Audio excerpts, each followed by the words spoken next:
I'd like to start off this video by reminding everyone that this is how permits work in one county, in one state, in one country. This thing works literally differently in every single county, even within the same state of New Mexico. So please talk to your local county officials, ask them what they need from you, talk to your state officials, ask them what they need from you. I just found that because it's unique every single place you go, pretty much nobody talks about this process because they know that what happened to them isn't going to be the same thing that happens to somebody else. But instead of you getting a lot of experiences from different people to kind of compare, you end up with no experiences from anyone, and it just seems like this giant mystery that for whatever reason nobody talks about. And I promise you, it's not that mysterious. It's just complicated and annoying and a little weird.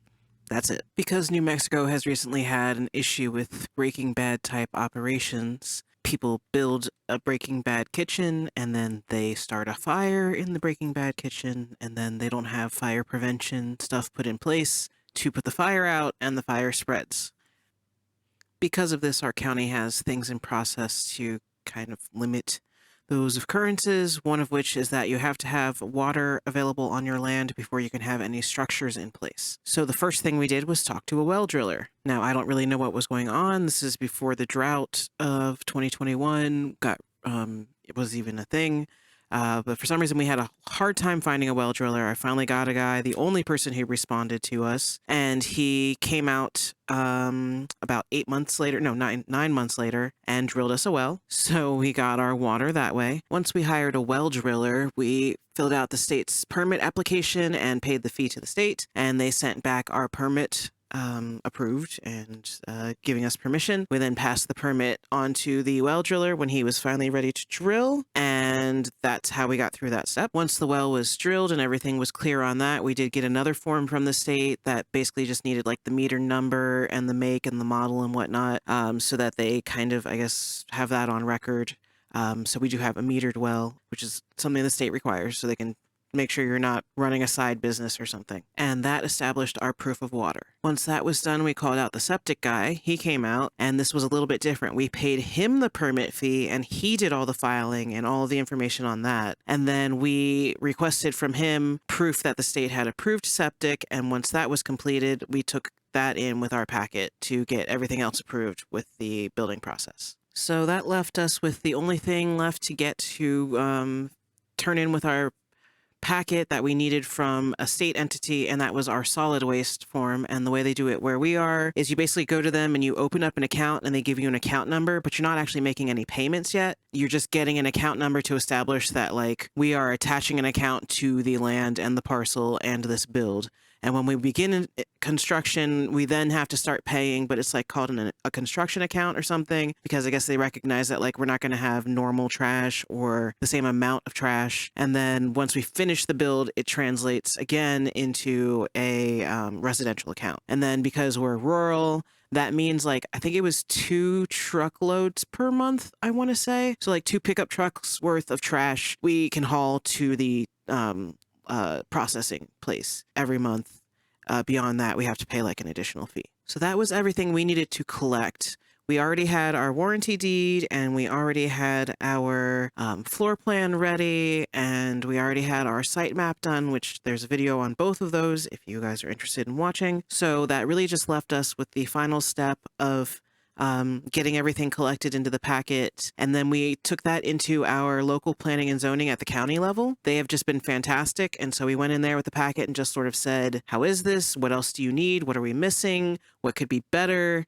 He gave us a few tips on the site map, and other than that, we were ready to submit. Other than we were still waiting on the septic proof of septic at that point. So we took the time that we were waiting on the proof of septic anyhow to improve the site map, and we were ready to submit to the county. All right, the 3 of us, me, Macon, and Danny, there she is, are on our way to the county office to do the first, well, not the first step. This was the first step. This giant monster of a packet was the first step.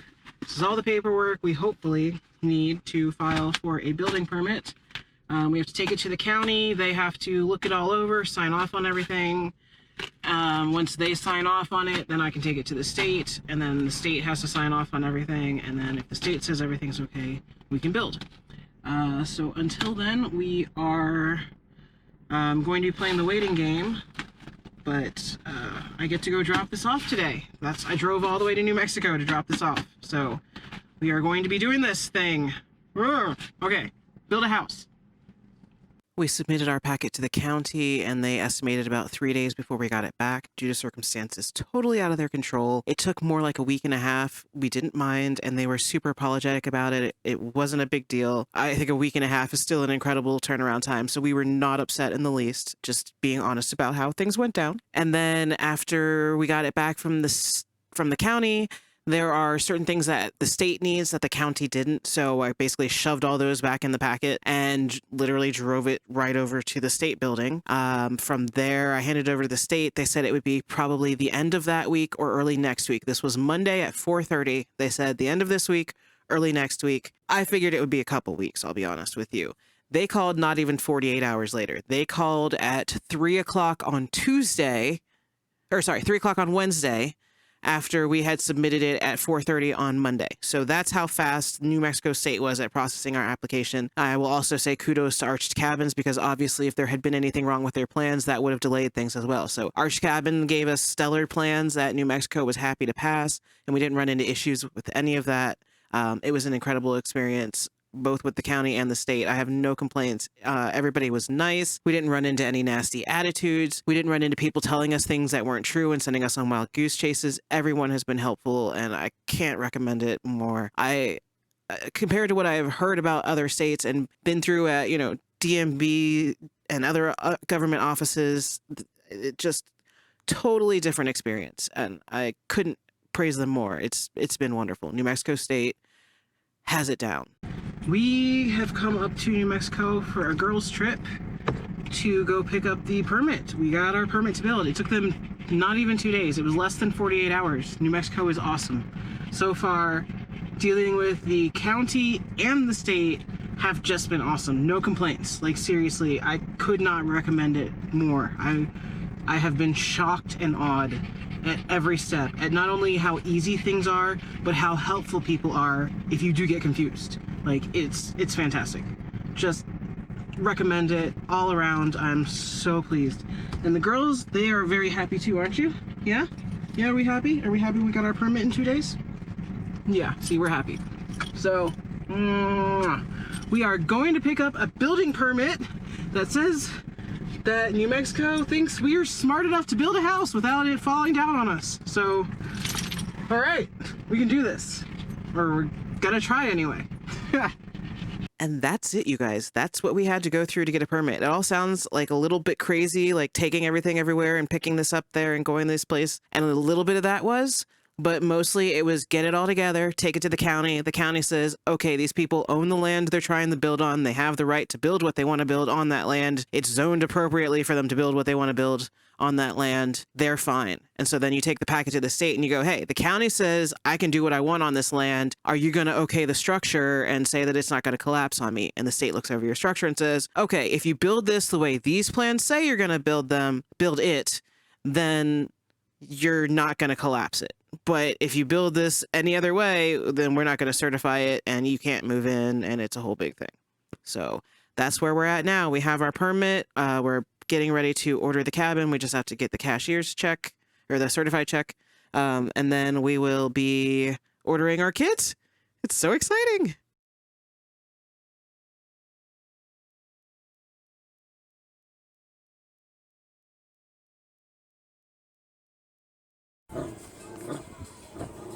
Danny, so PETA ain't got nothing on me this week. First I save a rat, and now there's this cow out in the road. Can you guys see this cow?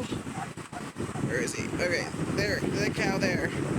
It just keeps walking back and forth across the road trying to find a hole in the gate. So I'm trying to find a spot where it got out so I can maybe help usher him back in, or get close enough to read his tags and maybe I can get a phone number. But he doesn't like me very much. Yeah, he is not interested. There he goes, he's out on the road again. And it's on a hill too, so like anybody can come over this hill and just hit this fucking cow.